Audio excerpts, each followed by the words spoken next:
Hello friends, welcome you all. आज मैं आपके लिए जो वीडियो लेकर आ रहा हूं, देखिए बात करेंगे एक बड़े केमिकल स्टॉक की। देखिए केमिकल सेक्टर के हम बहुत सारे छोटे छोटे स्टॉक्स जो कि खासकर स्पेशलिटी केमिकल की दुनिया के होते हैं उनके बारे में जिक्र करते हैं। लेकिन एक ऐसे स्टॉक को देखेंगे जो कि एक बड़ा है, मतलब मिड कैप कैटेगरी का स्टॉक आप देखोगे और 15 मंथ्स की खामोशी को कहूंगा मैं, करेक्शन को झेल रहा है। क्या कुछ तरीके का प्राइस एक्शन यहाँ पे देखने को मिल रहा है, तो बहुत सारी चीजें सीखेंगे, समझने की कोशिश करेंगे, अपॉर्चुनिटीज की तलाश करेंगे, रिस्क मैनेजमेंट के बारे में बात करेंगे, टारगेट्स के बारे में बात करेंगे। तो काफी कुछ यहाँ पे सीखने वाले हैं। और आगे बढ़ने से पहले मैं आपको बता दूं, अगर आपने तो चैनल को सब्सक्राइब नहीं किया तो जल्दी से सब्सक्राइब कर ले, बेल आइकन को प्रेस कर ले, जिससे आपको नोटिफिकेशन आती है। प्राइस सेक्शन सीखने के लिए आप ज्वाइन कर सकते हो मेंबरशिप ज्वाइन बटन पे क्लिक करके। और सबसे इंपॉर्टेंट बात जिसकी हम बात करते हैं अक्सर, वो है प्रैक्टिस की। देखिए प्रैक्टिस बहुत इंपॉर्टेंट है, प्रैक्टिस से कॉन्फिडेंस गेन होता है, सबसे इंपॉर्टेंट बात। और रेगुलर प्रैक्टिस जरूर करें। और साथ में जो वीकेंड एक्सरसाइज है, ये आपके सामने रेगुलर प्रैक्टिस और वीकेंड एक्सरसाइज के बारे में काफी डिटेल में चर्चा है।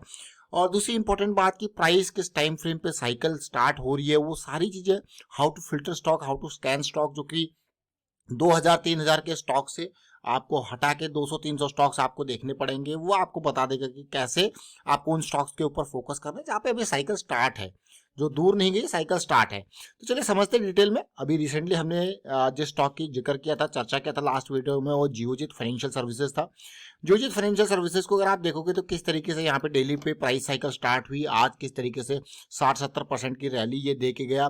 और वहां पे हमने देखा किस तरीके से जियोजीत फाइनेंशियल का बेस हमने देखा था, समझा था पहले 10 लो पीस शेयर्स में से एक था ये, और उसके बाद बढ़िया रैली इसने दी, जो एक्सपेक्टेड मूव था वो इसने दिया। लेकिन आज इस स्टॉक की चर्चा करने वाले हैं इस वीडियो में, वो है सुमिटोमो केमिकल्स इंडिया लिमिटेड, यानी कि सुमी कैम जिसको आप कहते हो। तो सुमिटोमो केमिकल, जैसे मैंने आपको कहा, एक बड़ा स्टॉक है जो कि 20,000 करोड़ का मार्केट कैपिटलाइजेशन है। कंपनी के ऊपर उधार के नाम पे कुछ भी नहीं है, तो बहुत ही अच्छी बात है। प्रॉफिट और रेवेन्यू ग्रोथ बहुत ही इंपॉर्टेंट, बहुत ही बढ़िया मैं कहूंगा।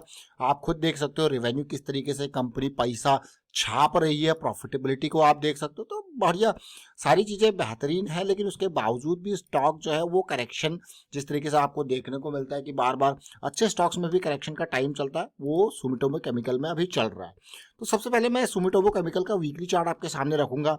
और पिछले कुछ टाइम में जो सुमिटोमो केमिकल ने बढ़िया रैलीज दी है, उस रैली के बेसिस पर आप देख सकते हो। इस रैली को देखिए, इस रैली को देखिए।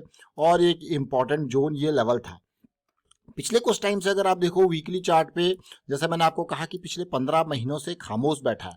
अगर आप ये लेवल देखो, जो ये पीक है, तो ये सितंबर अक्टूबर 2022 का है। उसके बाद अभी देखो ये 2024 स्टार्ट होने वाला है, 2023 एंड। तो ऑलमोस्ट 14-15 महीने इसको हो चुके हैं इस पीक को बनाए हुए। और उसके बाद ये करेक्शन आपको यहाँ पे देखने को मिल रहा है, तो जिससे आपको दिख रहा है कि हाँ, बहुत लंबे टाइम से खामोशी, बहुत लंबे टाइम से यहाँ पे करेक्शन, और अब जाके एक पॉजिटिविटी यहाँ पे उम्मीद कर सकते हैं। साथ के साथ वीकली चार्ट पे एक इम्पॉर्टेंट पार्ट आप क्लियरली देखिए, ये आरएसआई का प्राइस। अब वीकली चार्ट्स पे देखेंगे थोड़ा इंपॉर्टेंट पार्ट, इस लो को देखिए, इस लो को देखिए। तो एक lower low kind of situation यहाँ पे है, और इक्वल लोज भी कह लो, लोअर लो कह लो। और आरएसआई पे एक डाइवर्जेंस है, और साथ के साथ एमएसीडी पे ये डाइवर्जेंस है।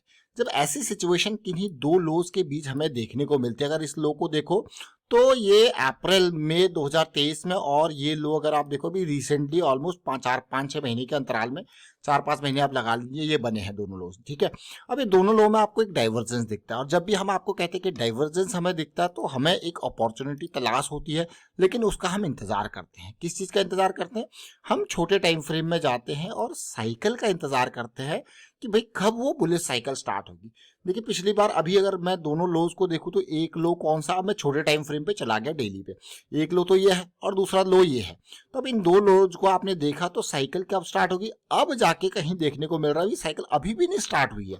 अगर आप देखो, ये 20 EMA है, ये आपका 200 SMA की लाइन है, 200 की लाइन है, 20 की लाइन है। तो अब जब साइकिल जब स्टार्ट होगी, जब ये चीज ऐसे पार होगी, तो थोड़ा पॉजिटिविटी। लेकिन हम आपके सामने स्टॉक को थोड़ा सा अर्ली स्टेजेस में लेके आए कि नेक्स्ट स्टेजेस में इस तरीके की सिचुएशन जब आएगी, तो आपके लिए अपॉर्चुनिटी कहीं इन लेवल्स पे तैयार होती हुई देखने को मिलेगी। और रिस्क मैनेजमेंट डीप ये लेवल होगा, तो कहीं ना कहीं इस रिस्क मैनेजमेंट के साथ आप कहोगे वाह क्या बेहतरीन सिचुएशन है, ये हमारा जोन होगा। और कहीं ऑलमोस्ट ज्यादा नहीं, लेकिन 100 पॉइंट के आसपास का उम्मीद इससे जरूर रखेंगे। लेकिन हाँ, क्योंकि ये स्टॉक एक बेहतरीन क्वालिटी का स्टॉक है, और एक बढ़िया लेवल का स्टॉक है, तो इंतजार बहुत लोगों को यहाँ पे होगा। यहाँ पे आपको या मुझे नहीं बल्कि बहुत सारे लोग ऐसी रैलीज का यहाँ पे इंतजार करेंगे, क्योंकि एक बड़ा मार्केट कैपिटलाइजेशन का स्टॉक है, कोई छोटा नहीं है। 20,000 करोड़ कम नहीं होता अपने आप में। तो 20,000 करोड़ की मार्केट कैपिटलाइजेशन का एक बड़ा प्लेयर है, तो बहुत सारे लोग इंतजार कर रहे होते हैं। तो यहाँ पर जब मूव आता है तो आप ऐसे स्टॉक से ऐसा मूव नहीं कर सकते कि एक्सपेक्ट नहीं कर सकते कि ये 430 से सीधे 800 900 1000 चले जाएंगे। लेकिन हाँ, एटलीस्ट ये 40-50% की कैटेगरी के स्टॉक्स होते हैं मिड कैप वाले।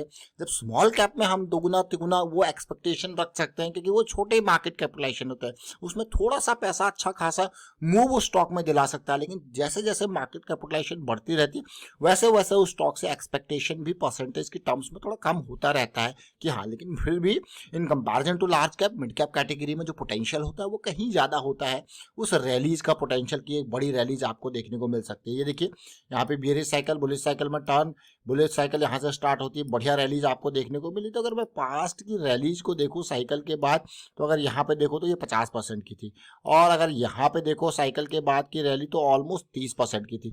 तो एटलीस्ट अगर करंट सिचुएशन में ये साइकिल कहीं इन लेवल से हमें अपॉर्चुनिटी मिलती है तो ये लेवल 25% के आसपास का बैठ रहा है। उससे ऊपर जाके थोड़ा सा ऊपर जाके फिर हम एक्सपेक्ट करेंगे कि ब्रेकआउट आया है तो थोड़ा सा करेक्शन देखने को मिले ब्रेकआउट का, तब जाके हम इससे आगे की जर्नी का सोचेंगे। तो अभी हमने जिस स्टॉक को देखा वो सुमिटोमो केमिकल को देखा, और इसको देखिए कितनी जल्दी, अभी बल्कि साइकिल स्टार्ट भी नहीं हुई और उससे जल्दी ये स्टॉक हमारी समझ में आया, देखने में आया। क्यों?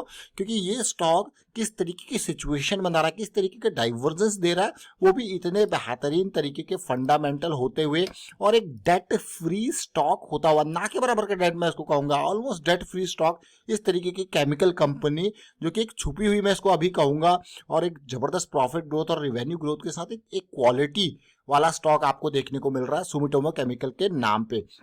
और जैसे हम बार बार आपको कहते हैं प्राइस साइकिल का प्रैक्टिस कीजिए, weekend exercise, regular exercise, reversal के बहुत अच्छे बेहतरीन एग्जांपल, स्टॉक फिल्टरिंग के ऊपर, ये सारी चीजें प्राइस एक्शन बेस्ड की जितनी भी बेसिक्स हैं वो आपको प्राइस एक्शन सीरीज में मिलेगा। स्ट्रॉन्ग बुलिश फोर्स की बात करो या फिर न्यूयॉर्क जोन की बात करो, देखिए न्यूयॉर्क जोन जब भी आता है कमोडिटी मार्केट की हम बात करते हैं, नेचुरल गैस और साथ के साथ क्रूड ऑयल की, तो वहाँ पे न्यूयॉर्क जोन हमारे सामने निकल के आता है। तो ये बहुत बेहतरीन चीजें आपके सामने, इनको देखिए, समझिए और प्रैक्टिस जरूर कीजिए। देखिए प्रैक्टिस ही आपको कॉन्फिडेंस दिलाएगा।